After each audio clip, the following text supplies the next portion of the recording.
Whatever happens by the military should be described for what it is. Military coup.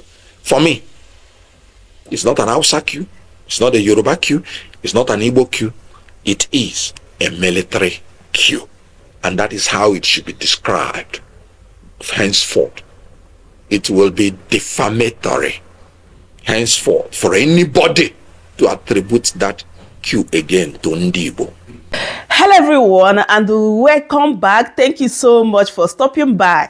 My people, it don't set like Kenneth Okonkwo don't scatter everywhere concerning the confession made by IBB in his new book saying that 1966 coup is not Igbo coup. So a lot of people have been expecting Kenneth Okonkwo, to say something about this matter. But my people, Kenneth Okonkwo really went deep. Like he gave meaningful insight concerning this matter. And also he issued a serious warning that it will be defamatory for anyone attribute or call 1966 coup Igbo coup. Like from now on, anyone that does that will be sued. And now they can't even say something like this before this revelation from IBB saying that anyone that call 1966 coup Igbo coup, that Igbo supposed to sue that particular person. And this is exactly what Kenneth Okonkwo said here. And I just love Kenneth Okonkwo's point of view because he went deep and also explained everything so that every one of us will understand like what really happened. This video is a must, especially for Ndi Igbo as well as Nigerians, because this nonsense have to stop. My people, let me allow you guys to just listen and hear everything Kenneth Okonkwo said in this particular interview. But before then, please, if today is your first time, don't forget to subscribe, share the video, and also give this video a thumbs up. Thank you so much for doing so. Let me congratulate IBB for putting pen to paper to tell Nigerians about his life history and the consequential things that happened along the line of his eventful life. I mean, he has had a very eventful life, and it was a good thing he put it to paper so that the next generation would learn from what he did or what he did not do. About 1966 coup, let me say that IBB was an eyewitness.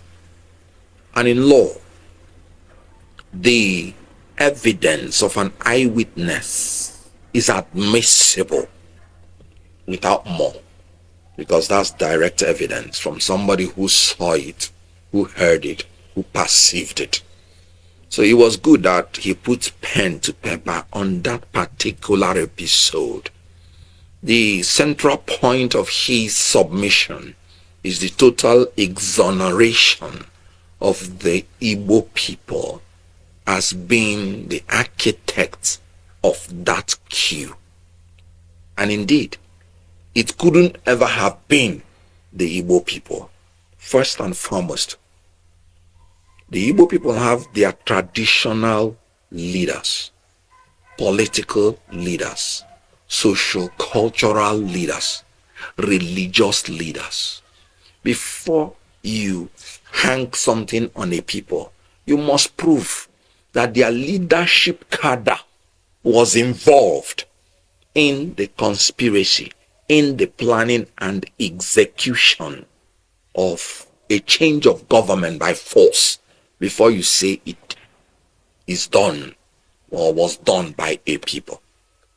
In all the historical postulations about 1966 coup, there was no time they linked it to our leadership. All the people that participated in it were all military men, employed, trained by Nigeria as military men. So no matter their tribe, no matter their ethnicity, no matter their religion, this was purely a military coup, military action conducted by military men. If 1966 coup was a military coup, then 1983 coup, 1966 revenge coup, 1985 coup, they are all military coups.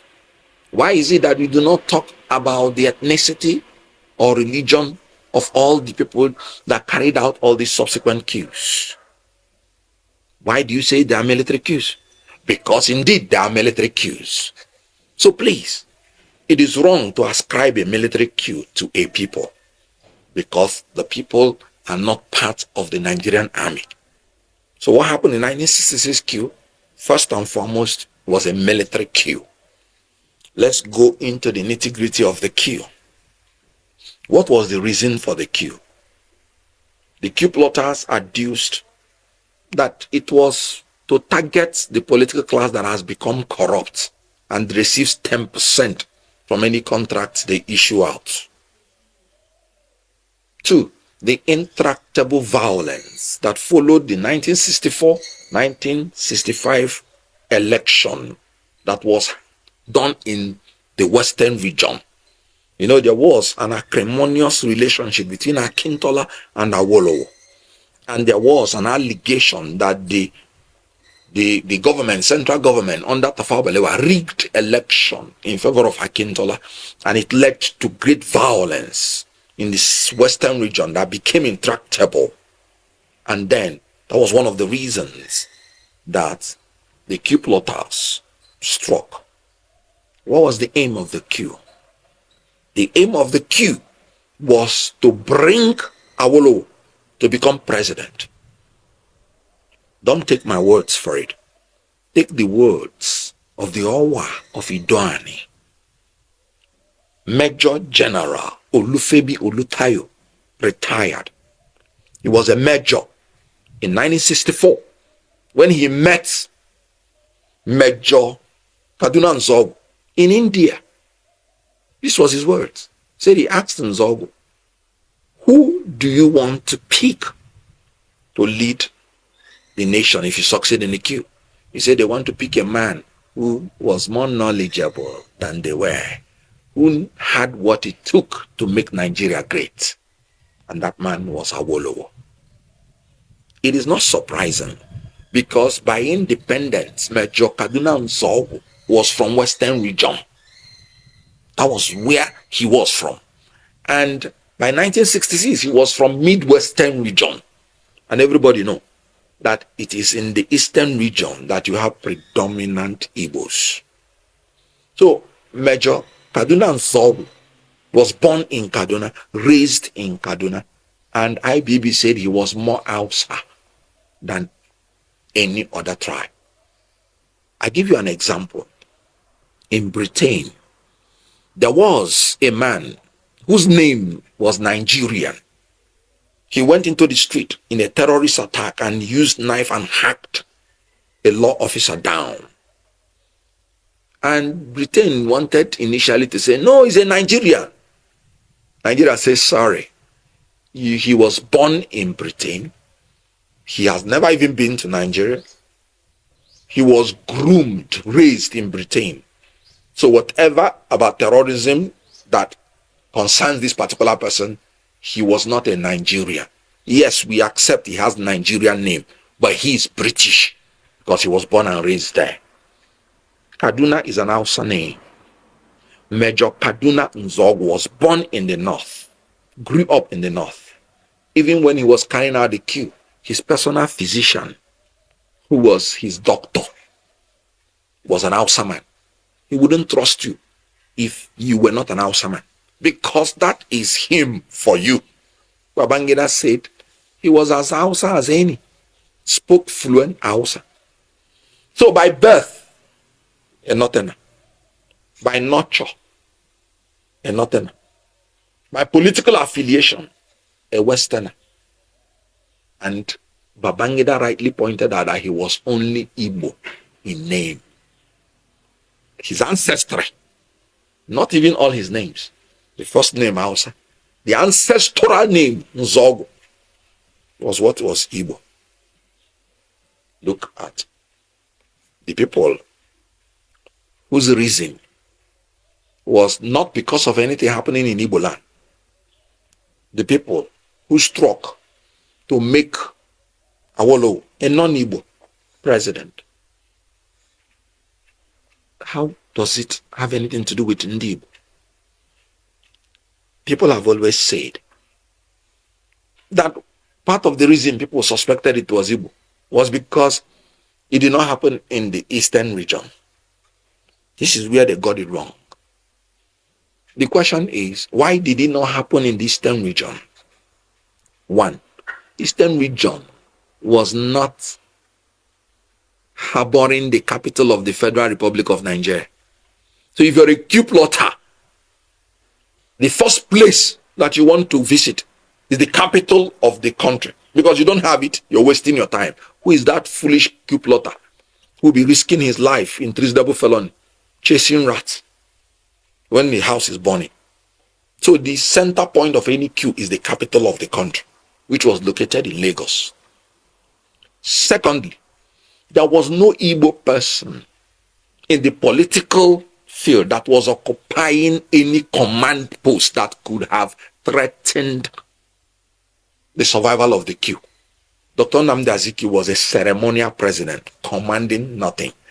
Even if they had gotten Nnamdi Azikiwe, it wouldn't have been in the East, because as the president, he would have still been living in the West, as in the capital of the nation. Now, why again did it not happen in the Southeast? Because the main core of the elite military corps of the Nigerian army from Southeast origin, they were against the coup. Indeed, they were the ones that crushed the coup. Have you ever heard the name of any military officer from the north or west that fought to crush the coup? Babangida named them Major John Obienu, Colonel Chukwuemeka Odumegwu. This is me now saying it, because he was commanding a brigade or a battalion or thereabout in Kano State. And then Major General, or as he then was, Brigadier General Johnson Thomas Omonakwe Aguyuronse, who was the highest military officer. These people crushed and quelled the coup. The Southeastern Military Corps did not support the coup. And I give you another point to tell you that Nzogu himself is not even versatile with the Southeast, with the Eastern region when the war started, because he didn't know his terrain very well. Almost the same week the war started, a marksman killed him in the Biafran side, because he was fighting in a terrain not known to him. Major Ifeanyi Ifajuna, Major Emmanuel Ifajuna, another member of the coup, when the war started, wanted even to overthrow Ojukwu himself. He was executed in Biafra, telling you that those main people who are from Igbo origin, who participated in the coup, do not even have the agreement of the main elite military officer corps of the Southeast. They don't even trust them, because the aim of Ndi Igbo then was one Nigeria. That was why they were living in all parts of Nigeria. So they were embarrassed. Are the Igbo officers the only people in that queue? No. You had Major Adewale Ademoyega, Captain Gani Adeleke, Lieutenant Fola Oyewole, and Lieutenant Olamifuno, or something like that, by Babangida's account. Obasanjo also named more accounts, including Hausa officers. So let me tell you, what Babangida said was not even original from him. During the Oputa panel, the director of military intelligence then, one General Ibrahim Sabo, came out openly and said the only coup in Nigeria that had the national interest in the operation of the plotters was the 1966 coup conducted by Major Nzogu. Ibrahim Sabo, that name does not sound Igbo to you. A Northerner, a Muslim Northerner. Major Hamza Al-Mustafa, the former CSO of Abacha, he came on Oputa panel and made the same statement that the only coup that was motivated by national interest is Major Kaduna Nzogu Coup. Major Mustafa is not an Igbo man. There was one governor, Madaki. He was a governor. During military regime, as a matter of fact, during Babangida's regime, he came out openly and declared that the only coup in Nigeria that was conducted that had national interest was Major Nzogu's coup. Babangida told him to withdraw his statement at the risk of losing his commission, at the risk of losing being a governor. He said he stands by it. The reason Babangida was telling him to withdraw it is that Babangida himself came through coup. So if this officer is saying that the only one that had national interest, that means he's invariably referring that even his own had no national interest. Do you know what? That valiant officer maintained his stand and he was removed from the army. I still remember because he was a lawyer then. He went and put on his lawyer's gown and headed to the court and was willing to throw away the military rather than not saying the truth. So all these people, they were all eyewitnesses. They were all ear witnesses to what happened in 1966 coup. And they made it clear that it was not an Igbo coup. Now, look at the people that were killed. It was very, as Babangida described it, it was heinous. And that's why I don't like military incursion. Because of the possibility of shedding blood, including collateral damage. It was wrong.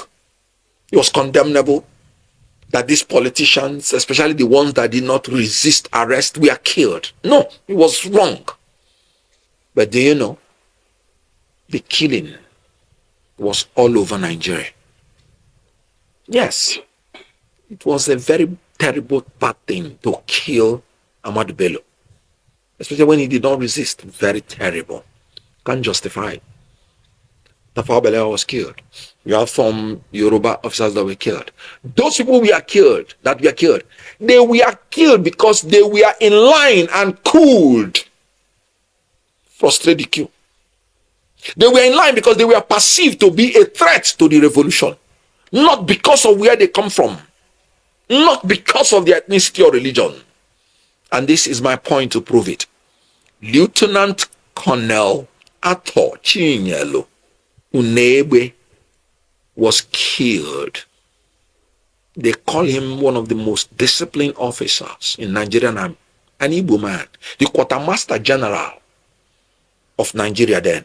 He was in charge of the ammunition, the weapons, the equipment, the logistics. And the coup plotters knew that he was a threat to the revolution. And they went to him. Major Chris Anuforo, an Igbo officer, went to him and killed him in front of the pregnant wife. And you're telling me, if it's an Igbo coup, then an Igbo man will pick up a gun and go to shoot this man in front of his pregnant wife. What happened to the north, happened to the west, happened to the east. It is just because those storytellers with intention to malign Ndi Igbo and misconstrue facts, they now elevated everything, hid a lot of facts to make it appear as if it had anything to do with Ndi Igbo. Ndi Igbo, they were the most progressive then, most prosperous. They had in every sector of Nigeria, they were almost in charge. So why would they want to go and conduct a coup? Ndi Igbo suffered from the 1966 coup. Any Igbo man that was in line with anything that could frustrate the revolution, because that's what they called it, they killed him if they could. So it was a misnomer from the one to call it an Igbo coup, because the reason for the coup was not Igbo. The aim of the coup was not Igbo. The people that perpetrated the coup were military officers from all ethnic groups and from all tribes. And the people that were killed were all the people they could get to. that are in line with being threats to the revolution, irrespective of their ethnicity, religion, creed, or place of origin. So Babangida did the right thing for exonerating Ndi Igbo. And henceforth, because I have been saying it in my own interview all this while, that Ndi Igbo has nothing to do with the coup. If an Igbo man is a military man, he becomes a military man. He becomes an officer of the Nigerian military, not an Igbo man. Whatever he's doing it in the name of being an officer of the army. Just like in 1983, the military took over. Nobody said it was an Hausa coup. Even when a Fulani was made the head of state, nobody said it was a Fulani coup. They said the military has taken over. Buhari came into power. 1985. Babangida came into power. Northerner from Nupe. Nobody said it was a Nupe coup. Then it continued. So please, whatever happens by the military should be described for what it is. Military coup. For me, it's not an Hausa coup. It's not a Yoruba coup. It's not an Igbo coup. It is a military coup. And that is how it should be described. Henceforth, it will be defamatory. Henceforth, for anybody to attribute that coup again to Ndi Igbo. And for the sake of the unity of this country, especially for us that believe that Nigeria is a better place for all of us, we must learn to allow old hostilities to depart with old age and allow new breath of fresh air to permeate the beautiful environment of Nigeria.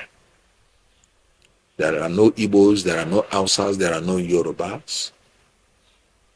All of us form the Federal Republic of Nigeria. So there are Igbos, there are Yorubas, there are Hausas, there are Fulanis, there are Ibibios, there are all of us form the Federal Republic of Nigeria. So whatever is your tribe, you're not in competition with Nigeria. You are part of Nigeria. So let us do things that will make us leave better legacy for our children and live in a better place. 1966, I repeat, was a military coup. It could never have been an Igbo coup. So my people, that is it. Like, that was bombshell from Kenneth Okonkwo. Like, he really said it as it is. Like, I don't even have anything to add anymore. I hope you truly enjoy watching, and I hope you had everything Kenneth Okonkwo said in this particular interview. Please don't forget to share the video, subscribe, and also give this video a thumbs up. Thank you so much for watching. Yes, I'm going to see you guys in my next update. Goodbye for now. Welcome to